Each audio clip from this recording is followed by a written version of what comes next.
nightly and weekly shows. Especially, I'm here in Kuala Lumpur right now, and I know a stack of musicians that were making a good income by performing every night at the live bars and live venues out here. I'm just kind of like steps away from Bukit Bintang, where a lot of the live venues are, and all of them were closed, pretty much closed for almost 2 years now. So it's had a huge impact.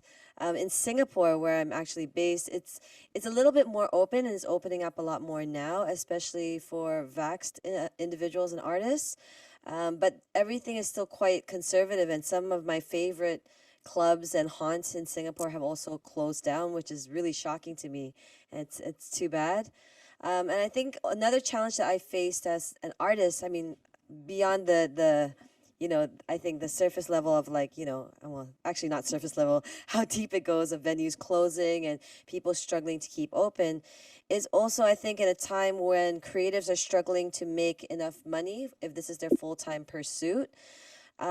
Something that happens where either they're more afraid to have collaborations because they need to make their money, so if you propose to them, like a trade, a barter, the collaborations are more difficult, or the collaborations are a lot easier because suddenly artists realize they need to help each other and get through this, and all they have is their voice to express or their body to dance.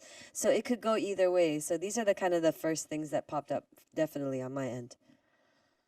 Okay. Very, interesting, like as we get into it. I wonder if we can throw that, I guess, over to Henka next and just get her perspective on the same question.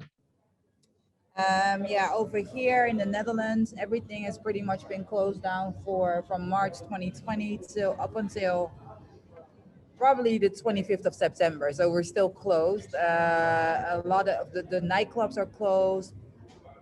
The festival started up for like 2 weeks, and then the numbers went from like 500 infections a day to 11,000 a day. And so after 2 weeks, they were like, okay, this is not working. We're not there where we need to be at. Not enough people are vaccinated. So we got to close it back down. And they closed it back down rigorously. They were like, no, it needs to stop right now. So they closed everything back down. Now on the 25th of September, festivals are allowed again, but only when you're vaccinated, when you're either did a test. Doing tests are free in the Netherlands, and there's a lot of different test centers. Or you have to prove that you had corona already and that you recovered from it. If not, then you're just not allowed in. So for people doing smaller events, it's really strange because now you're expecting people to either get tested or already been vaccinated for things that is like 2 hours and sometimes only holds maybe 50 people. They let go, or they're gonna let go of the 1.5 meter. We call the 1.5 meter society from September 25th. This means that a lot more people fit into the venues, but at the same time, not like, especially the young people over here and the people with other ethnic backgrounds, like Black people, they are way less, vaccinated because a lot of Black people don't believe in it, or are very, they just don't want to do it yet. They want to wait till they see everything is safe. And so I for urban music, I think we're gonna see that even if the pandemic is like under control, it still will affect our effectiveness and our viability when it comes to doing concerts and shows with these type of rules. Because I don't see people going to test centers 4 times a week to go do, eat at a restaurant or go to a show. Like, it's not that serious, because it's not fun to get tested. So I'm definitely worried.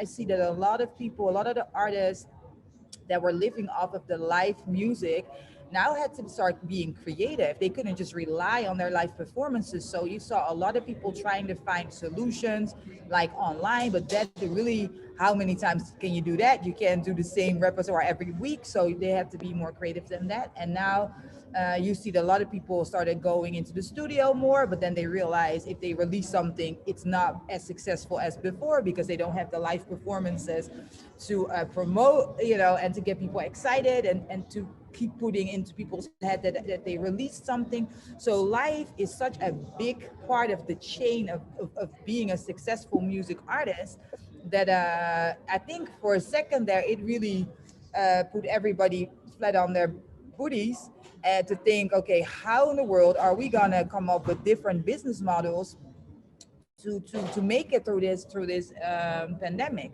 And I see that a lot of the people that I was working with, we try to understand how you can get from social media, because that was the way that people were directly communicating with their fans. How do we get people from being a follower into a fan into a super fan? So how can we get these people um, uh, keep people engaged with the people that I have already, and how can I attract more people and get these people to not just follow me but actually get invested in me by getting to know me. So we were really experimenting with uh, how how do you create content that doesn't do everybody in their bedroom playing a guitar. That was cool for a week, and then after that, something else was needed. So we kept trying to challenge ourselves to figure out ways to still, for the artists that I'm working with, or the producer songwriters, to come up with original ways to create content, and use platforms like TikTok and other platforms to keep some sort of engagement going with the fans, and find new fans, and create super fans. So that, I think that was my, when I realized that this shit is gonna take a while. Like at first, everybody's like, if we quarantine for like 8 weeks, we should be fine after that. And then when we realized this shit is gonna take long, that's how we started to think. Like, okay, how do we replace this live experience, and how do we make sure that the people that are already following and are fans remain fans, and how do we gain more people by engaging on social media? No doubt. And we see that sort of stuff has taken over, and there has been a lot of innovation that has come out of this period. So I guess that's one of the positive takeaways, right? Like people have been forced to rethink and to stretch further with some of the things that can be done digitally.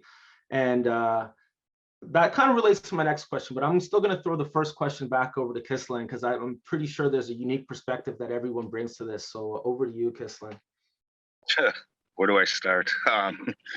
Well, as a producer, this whole thing has affected me and my artists that are used to performing, doing shows, dubs, in the studio. We're constantly on the move. Jamaica, for opening up to where we needed to be, I wish I can give a timeline, because only 10% of the people here are vaccinated. And there's not going to be no vaccine passports. And like I think Henca said, people are wary about getting the vaccine because of the experimental stuff that was happening to us years ago. So people are getting more educated on certain things. Yeah, so the place is skeptical. But when it comes to us performing and doing shows, we're on a halt. So what I have to start doing, because of the timeline, we have a lockdown at 8 o'clock in Jamaica every night. And they've been doing 3-day lockdowns from Friday to Monday. So for artists to get up and go out and function in the way they're supposed to is almost impossible. Social media, we're riding social media right now. We have no choice. It's the only platform we have right now. But I plan on changing that myself, because I don't want this COVID thing to stop me and my artists. So I opened a farm. I have people working in the meantime just to keep the money going, because we're in a third world country here. So people are hungry, and a good majority of this island loves music and relies on music to sustain their living. So what I did was I opened a few stores and a farm. I brought all my musical family in with me while we're recording and building our material and stuff. We still can keep moving and eating, because that's very important. Because when an artist out here is thinking about food, how productive are they going to be when it comes to making a nice song? So what I try to do is eliminate that. And, we still go and record at Big Yard Studios up in Kingston. We have a certain period of time where we can go, right? But as for shooting my videos and like I said, live shows after 7, like that's when people usually want to get out. It's just not happening. So we're just kind of going around it, and hopefully we can sustain this journey we're on, and hopefully something miraculous happens. But as for the vaccines, it's short over here.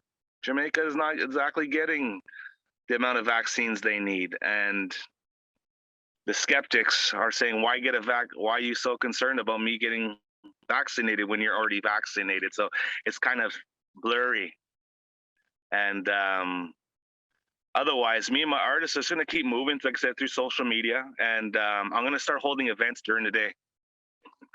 Right, exactly. Morning events, yeah. Afternoon lunch concerts. I have to.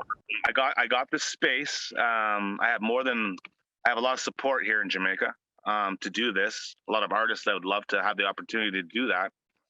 Just one of those things where you got to start early and leave at 7, you know, and everybody's home by 8.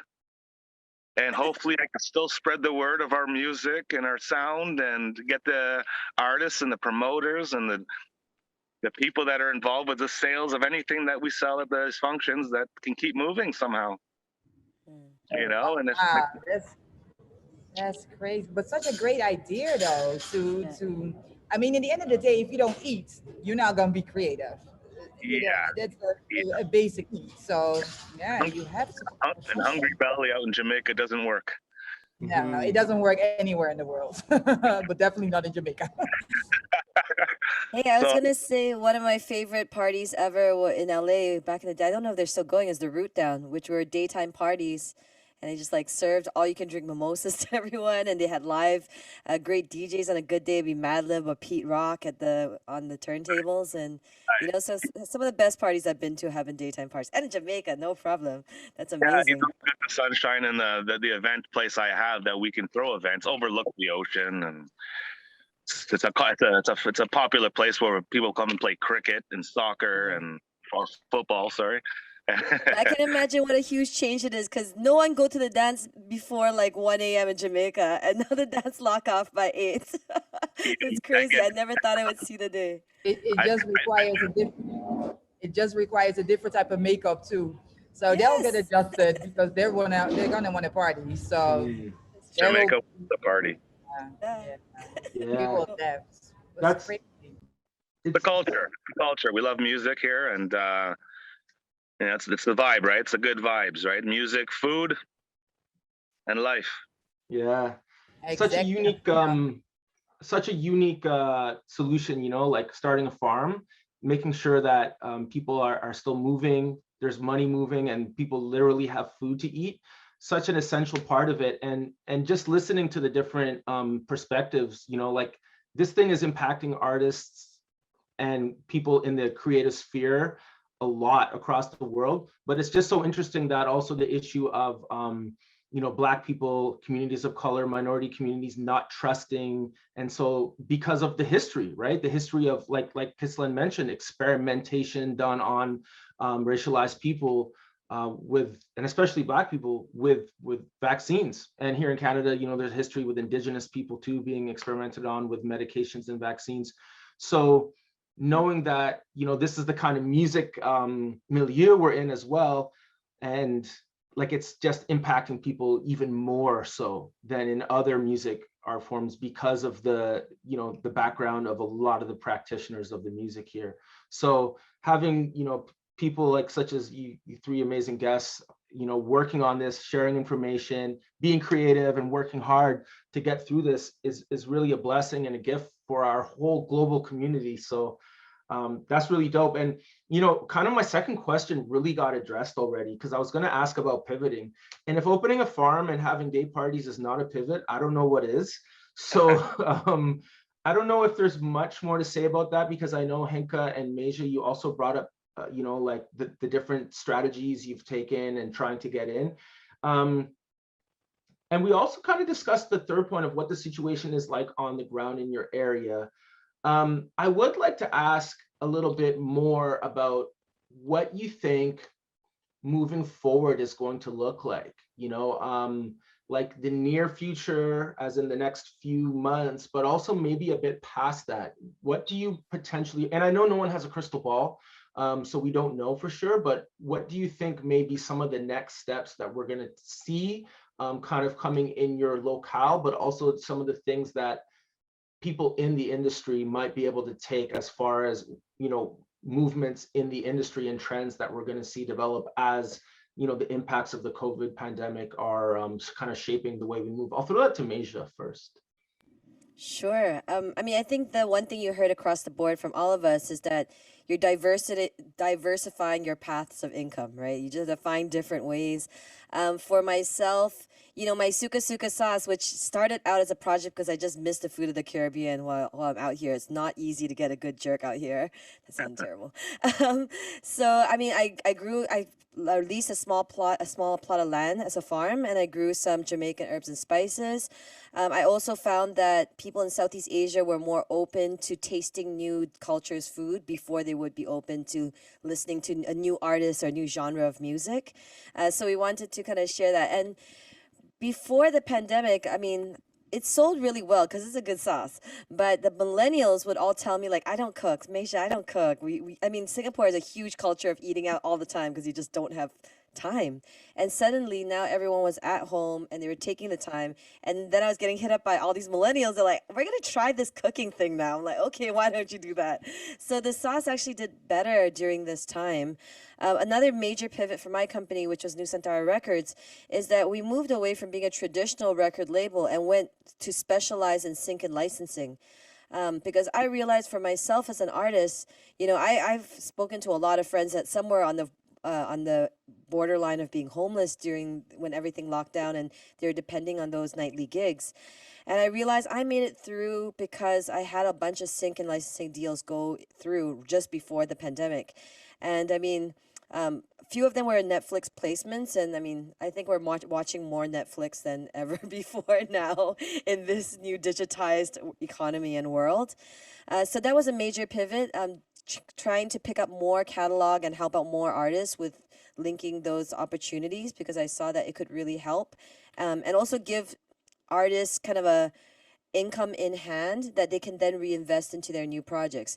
I mean, streams and different ways of collecting royalty, yeah, but it takes time. It comes in quarterly or annually. So I found that sync and licensing was definitely the solution for our company to help out a community of artists. And I think I think that was the major pivot on our end. And I think another thing is delving deeper into crypto on my end. Because I realized, okay, fine, live streaming, it could be anything from like a K-pop concert that's live streamed that has high production value and people are paying good money for those tickets.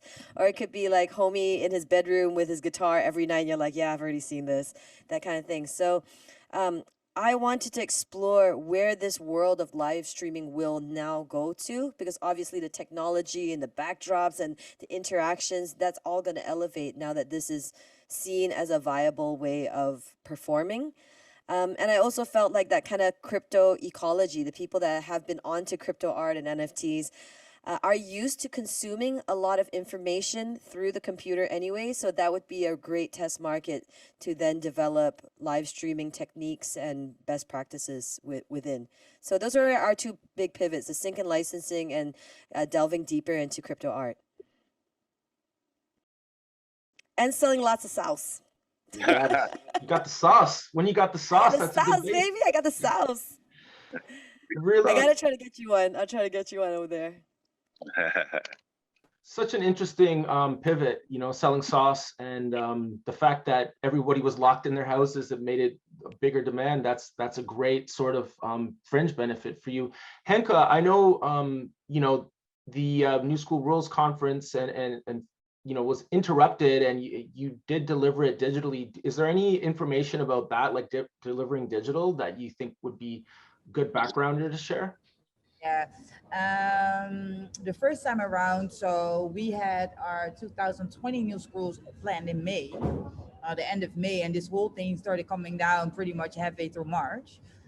So that one was pretty much planned. The physical edition was pretty much planned. A lot of money was spent. I think we spent like 15,000 on plane tickets already, and there was a whole bunch of stuff that was already spent. But what saved us is because we are a foundation, and in the Netherlands, they believe in investing in arts and culture from the government side, just like in Canada, by the way. Yay, yeah, you guys are even better equipped than the Netherlands. But because we have a foundation that is was supported by the national government as well as the local government, we kept receiving our funding, but we didn't have to deliver on the projects because obviously we couldn't, because a lot of the venue, everything was closed. So that's what saved us for sure. And then on new schools, and I wanted to, the first one I just did Zoom because that was the only thing that we could pretty much do at that short of a time period. And it was really cool because we had 1,100 people registering in like a week and a half, because we started promoting it a week and a half before new school rules, and it was really, really, really dope. It was free too, so that helps. But then the year after, the 2021 edition, we really invested a lot of money into a platform that will get us as close to the actual physical event as possible. So we had one-on-one meetings. You could do speed dating digitally. We had showcases sent in from all over the world. So we had 80 different artists showcasing digitally at New School Rules. We had shot all the content for the Dutch showcase artists in one day without audience, but very nice lighting, very nice sound, and everything. We had invested a lot of money. But come to find out that people were tired of being behind a computer, right? People were, and this was in a time, this was May 2021, where, for instance, the States was going back into regular life. So at this point, it's nice weather outside. We're trying to do something online. And this time it was, I think, like 20 euros, which is like $25 American dollars. Um, and now it was a different situation, because now it was like, why would I sit in front of another, laptop situation if I can be outside meeting with real people? So the timing of the thing was a little shaky. In the Netherlands, we hadn't had any nice weather for the whole year. The weather just went with the Corona pandemic. It just sucked. So they let go of a little bit of the regulations, but the weather was so bad that nobody was taking advantage. But on the weekend for new school rules, it was the best weather we had that year.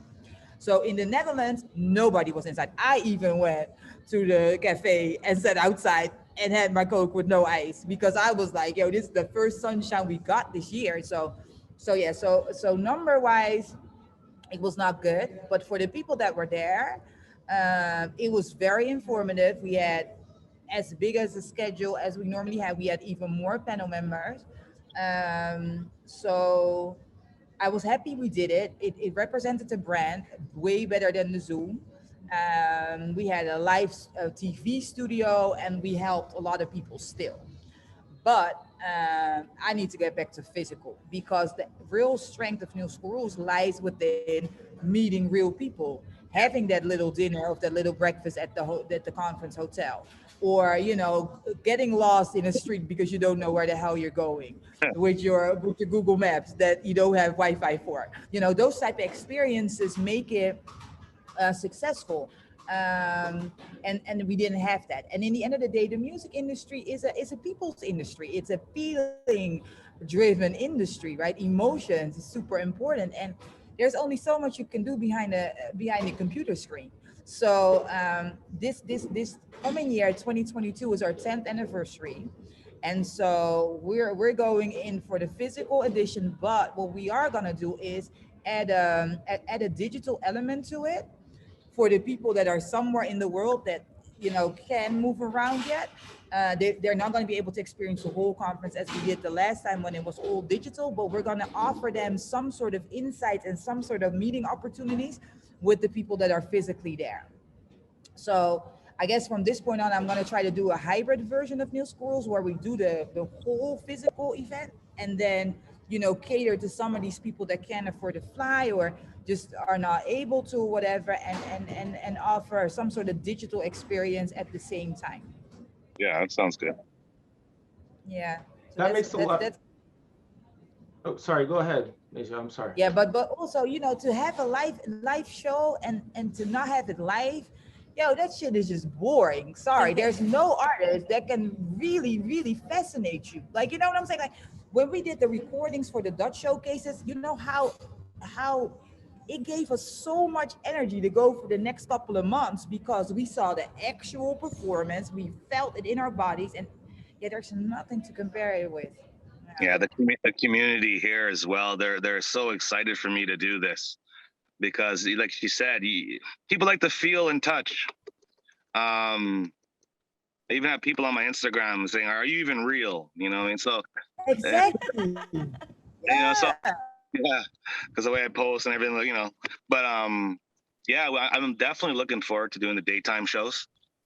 I'm actually going to do an social media party where everybody has to take out their phone at this show and tag and share. And if you don't have data, because Jamaica is about data, that What we're did you sell?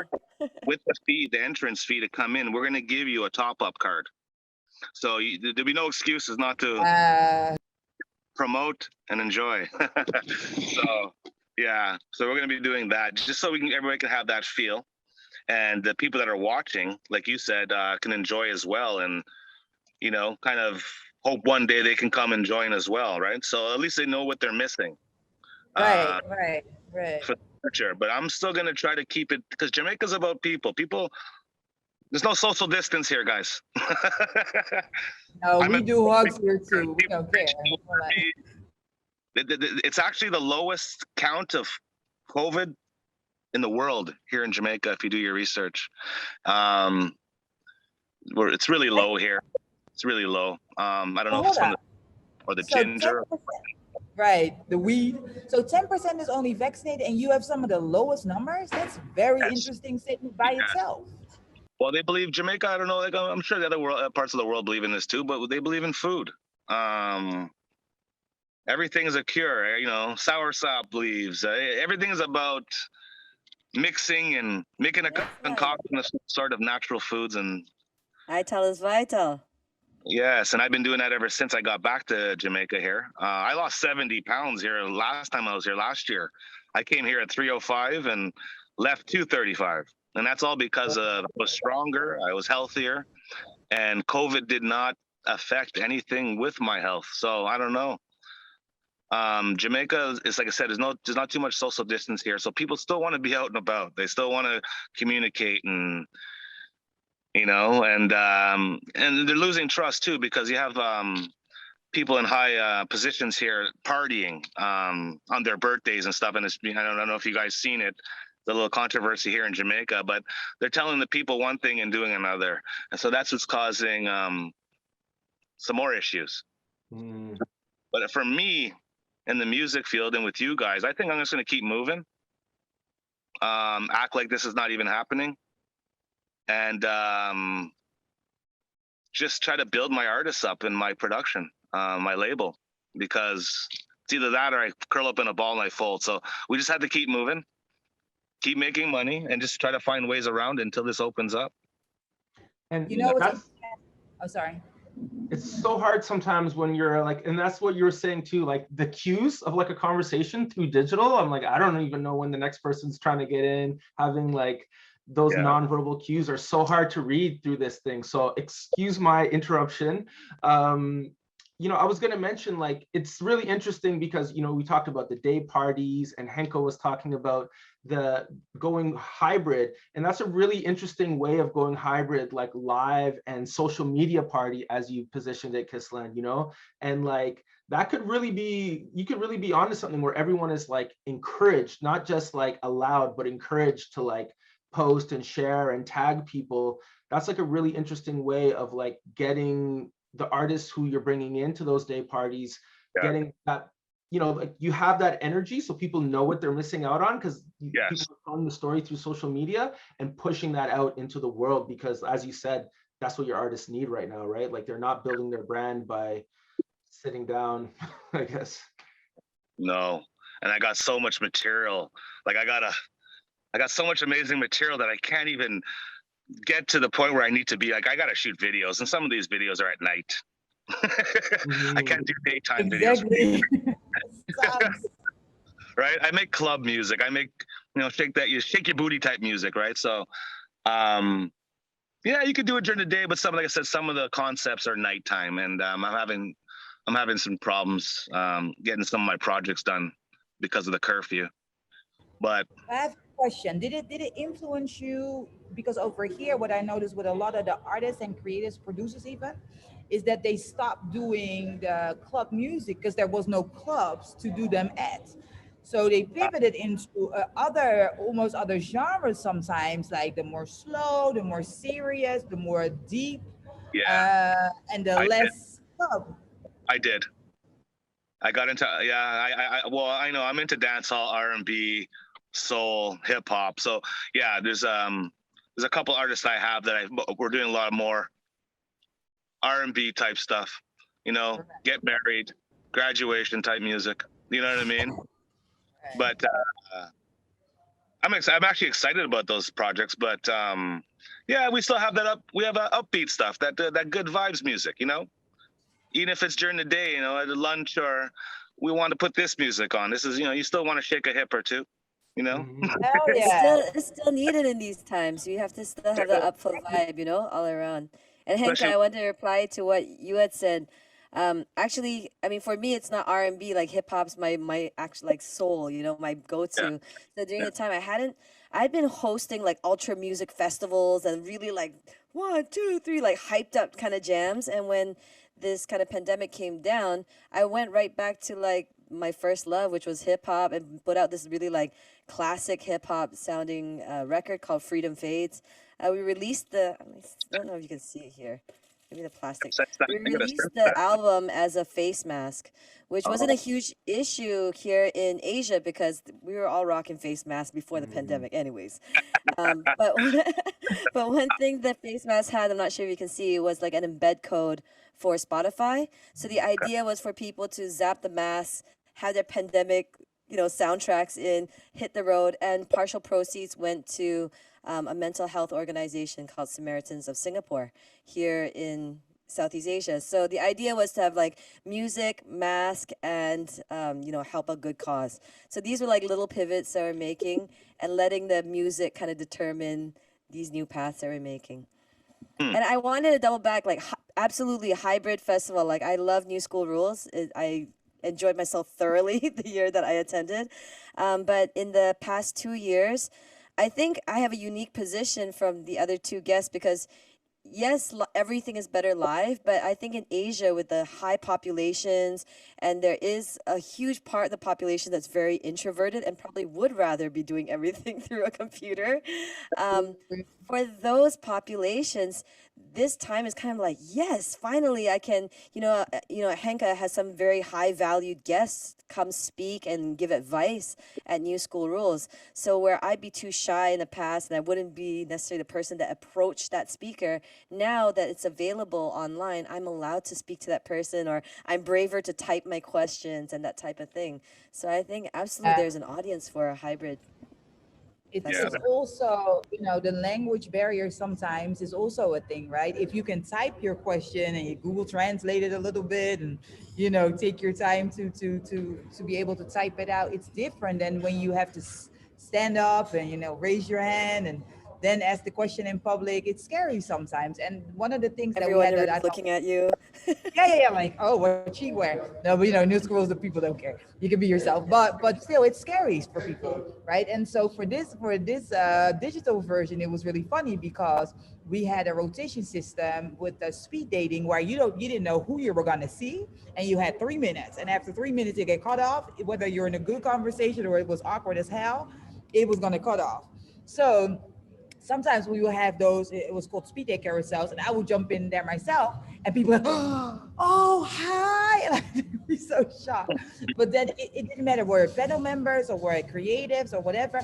But this was a great way for shy people to be a little awkward the first 10 seconds for the first two rounds. And then, okay, this is what it is. I don't know who this is, but obviously they want to meet other people. So this is a great, way to start. And then after that, they could just schedule meetings or save contacts, and then boom, they could go. And we also had an app, so people could stay in constant interaction through the app. They could send each other messages and stuff. So you don't have to have each other's phone number to be in touch or each other's email addresses and stuff. It was really cool. But there's no real people. So that, kind of messed up the whole thing. But for a digital platform, it was really cool. I was really proud of, what we put in there. Interesting. So it's sounding like there's a lot of lessons to take out of this, and people are really looking forward to like the potential for like merging those experiences between digital and in person and taking the best of both and just making that like maybe a standard thing moving forward, and like we're doing here. That's one thing that we never really thought about with Cranium Festival in the past, like I don't think we would have been able to have the three of you join us this year at the Cranium Festival with the budgets and the timelines we operate on. So again, for us, that just this discussion happening is a testament to some of the ways that we learned we can use the technology that we have to curate discussions, to get people to meet each other and to share ideas. So, Definitely. And even with the subject matters, like I always wanted to do panels about mental health, but I was always really scared because I was always, thinking, do I have a safe enough space as an open music conference to discuss these mental health issues, right? But when I did the Zoom session, I said to myself, well, this time around, the audience is not anonymous, but they could change their names, or they could, you know what I mean? And if they didn't want to be seen, they didn't have to. So for the first edition, I was like, you know what? This might be the perfect time to speak about mental health because it became a bigger problem anyways because of the pandemic, but also because people were anonymous and you couldn't see them. And if they chose to be seen, then it was okay for them. And so with doing that, I realized that I have to do that every single time. And we have to make sure that we create a safe space at New School Rules to continue to do so in a physical manner. But what I also realized is that people all wanted to be seen because they wanted to talk about these issues, because they want to help other people with these issues. And what was interesting was that the 4 panel members that I picked that are very known for their super positive outlook on life, they all were suffering mental health problems. They were either on medication or had been on medication. And I was like, whoa, these are like the most like a guy named Fort Knox. He's one of the most inspirational hosts in the US. He was taking medication. So that told me that you sometimes you know and sometimes you don't know, but people need to be able to speak about it. So that also was an advantage of this weird ass.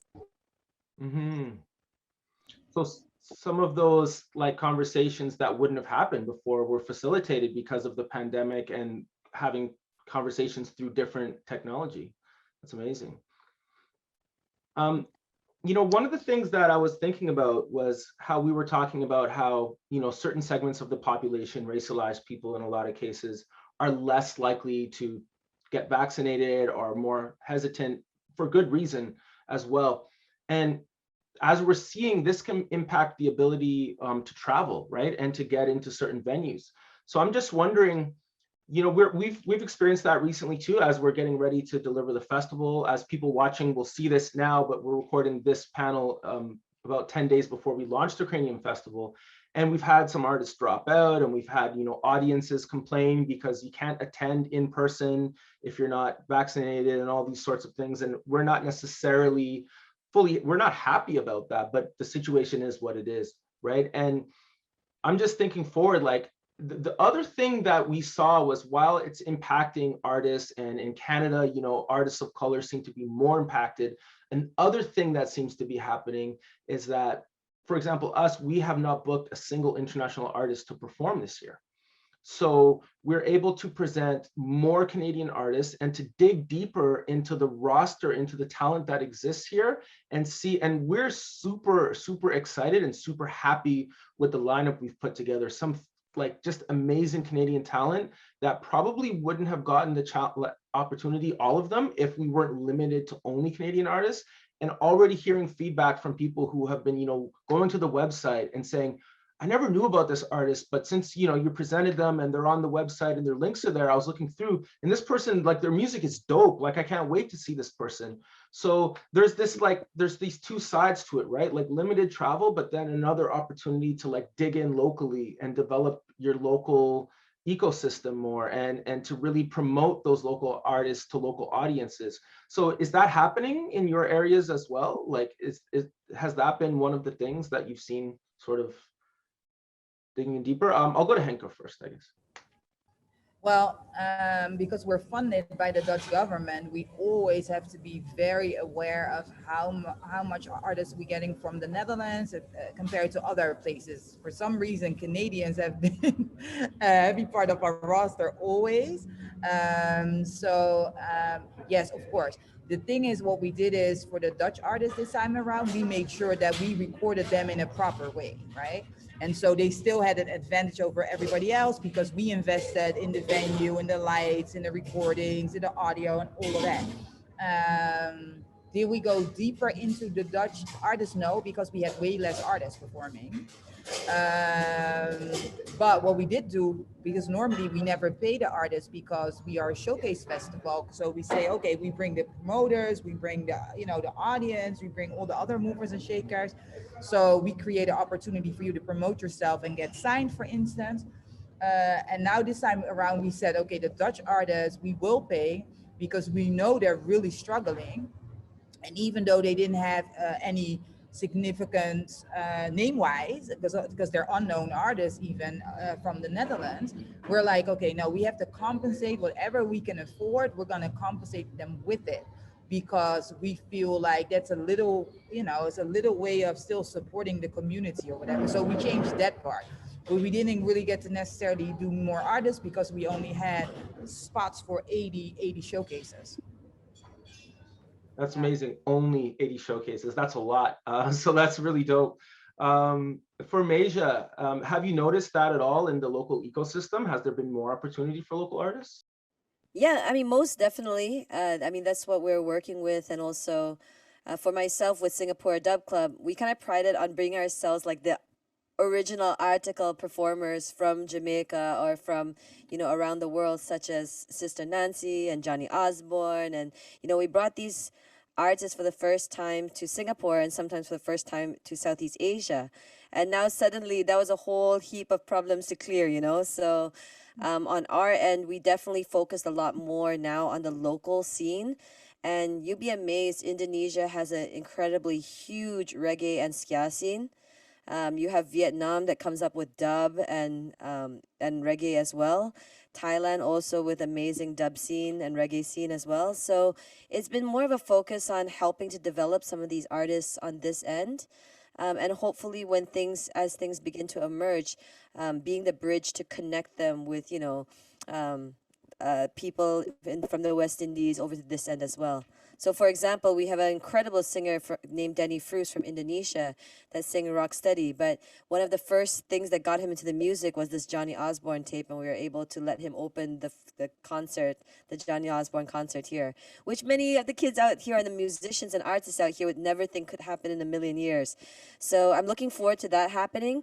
And if that can't happen in a live format right away, then let's make some collaborations happen and recorded material happen either way. Just got to move forward. No doubt. There's always these silver linings, right? And for Kissland, knowing a little bit about Jamaica's music scene, I mean, the whole culture is really about music there. Do you see even more digging in locally, or has it been super hard with all the lockdowns? Oh, it's super hard. Super hard. Super hard. Like I said, everybody's kind of on pause right now. There's no funding out here for any sort of music programs of any sort, right? Unless I get some funding from Canada. But yeah, no, it's strictly tough to do anything over here locally. I got to make things up, tell you the truth, because this place is on a standstill. Everything is done on social media right now. So even like I said, concerts and stuff like that are just a halt. So locally, I have artists on hold, guys. I feel bad. We want to collaborate over here. Let's put some collaborations in the works. Right, I was gonna say the same thing. We're running Singapore a dub club for Southeast Asia too, so specializing in dancehall and reggae and thing.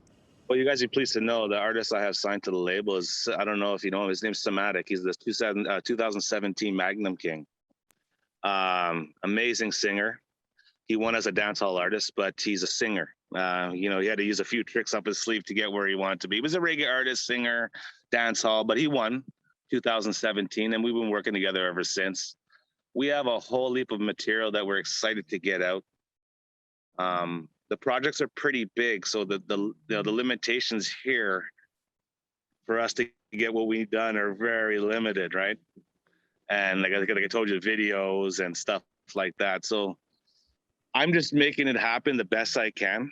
I'm still producing local artists. They're on hold. We're still, you know, shooting videos and stuff like that. But as for putting them out right this second, it wouldn't be the wisest choice for me. As for spreading the word and getting the right audience at this moment. So right Can now I we're can I the funk. ask you, Kissland? Yeah. I've seen some of the Jamaican artists now start touring back in Europe again, because Europe I saw is starting to open up their festivals and that kind of thing. And they're So is getting that back. something that's happening? Like people are going back out to Europe to tour? Yeah, they're going up to Europe to tour. They're also going to little odd places as well, like Mexico and places that don't consist of taking any vaccine shots. You know, the surrounding islands, they're doing little shows but nothing like they want to be. The money is, they're also taking a dip in the money, right? They're also, what they get paid before is not what they're offering now, right? Including for my services. I even had to kind of take a hit on my services in producing people because I wasn't getting hit up as much as I'm used to getting hit up. So, yeah, but as for locally, I don't want to down anybody, but locally it's really horrible right now. It's yeah. Like I said, I'm trying to change that. I'm trying to change that. working hard towards it, and I think I was doing an interview today for some research project, and I was saying, you know, the music industry is one of the least sexiest business to be in right now, right? Because it's freaking risky. Why would you put another job on hold to get in this industry right now? Worldwide is just is not sexy at all. Not as we used to have this sexy profession where everybody wants to do what we're doing. None of that is in existence right now. Yep. But I think the people that do this out of passion, out of love, they're gonna make sure that they eat, but they're still gonna continue to do what they need to do to get to the Yeah, others. When we get to the other side, with it. and my artists are young, so I don't want to, you know, I don't want to think things are not going to change. So they're young and they're you know, they're eager and ready to go, right? So I have the door half open, and I'm looking outside. I'm seeing if it's cold, you know. So you know, but yeah, we're ready. That's always hot.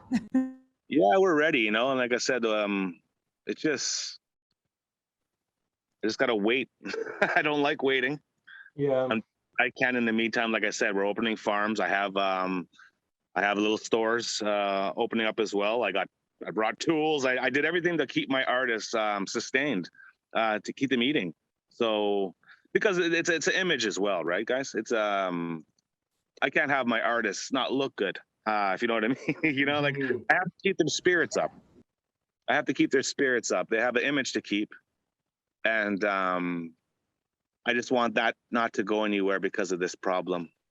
Well, And you know what, Kissland, with the day concerts you have planned, I Yeah. think you know, you've got some people on the line who are going to be really happy to share that far and wide and push that so you can get some more international viewers watching those day concerts. And I think that would go a long way in lifting the spirits of the artists that are going to be performing there too, knowing that there's people out there watching and waiting for them to start flying on the planes again and coming out to play live. So I mean, if that's one thing, we know there's hope. We're connecting digitally and we can make those digital connections happen in person when the time ripens up, you know? We got Cranium Festival on our side. We do. Yeah, we're all working together, man. We're all on the same team. Yeah, sure.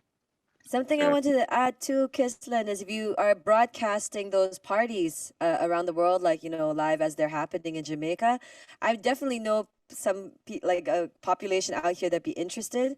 And if it was streamed on a platform such as Twitch or Kumo, or there's a bunch of them, then people could actually tip the artists, you know, while they're performing. You could send stickers that have monetary value. And using something like that could then allow artists to be making tips while from around the world as they're performing. So You know that's what? something to consider. I'm just starting to learn about that. So I'm totally in kindergarten on that right now, So yeah, I'm hearing, but I need to learn more about that, and I'm sure you guys can help me out. Yeah, most definitely. Because But I they do mean, it on it feels TikTok. good while you're performing and there's like just flames and you customize the stickers. You can have like shutter fingers and flames, you I know? noticed on my Instagram, I seen other people and they're getting these little tip Yeah. things on there and Yeah, and commenting. So I don't know. Yeah, I was like, oh, what is this? yeah, it could be a good old thing. True. I'm feeling Well, old. Because the one thing you have on your end that maybe someone on this end that loves reggae music doesn't have is authenticity. And they long to be closer to the culture. You know, the number of kids, Indonesian reggae artists that have come to me and asked me to translate patois for them. You know, what did he mean when he write this? Why the man talk so? Why the man talk like that? You know? And they're like, okay, you really want me to translate these dance hall lyrics? You sure? I'm not gonna, my artists here would be more than honored to be able to work Yeah, with artists out your way because it's a great look. It's right. different, Yeah, and so something considers the authenticity that you hold from your end, you know, and that is worth something to someone on this end. yeah, definitely, and vice versa, right? So Yeah. yeah, definitely, that's definitely interesting for sure. Well, I folks, definitely offline, whatever. I'd definitely have to learn more about it.